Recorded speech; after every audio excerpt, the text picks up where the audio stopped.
In this video, I will guide you how you can add picture inside a text box in PowerPoint. This is pretty simple and easy.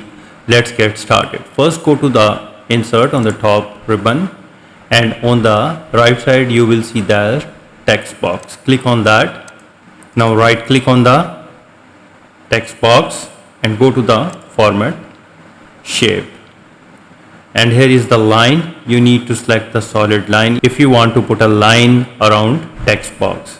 So here you can choose the color of your choice and increase the thickness as per your requirement. And after that, go to the fill section and click on the picture or texture fill. Now click on the picture source, insert, and go to the from a file and insert a picture and click insert.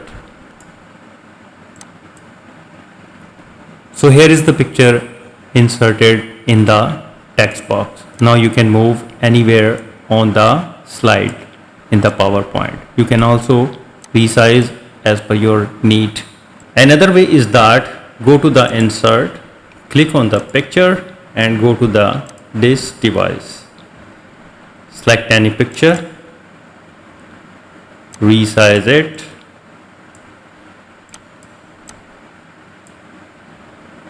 right click and then click on send to back, and now go to the insert and click the text box. Resize the text box according to the picture. So right click and go to the format picture, go to the fill and select the solid line, increase the thickness, select the dash type. These are the square dots. In this way you can easily add picture inside text. I hope you understand too how to add image inside text box. So if you think this video is helpful and you have learned something new, please support my channel and don't forget to like, share and subscribe. Thanks for watching.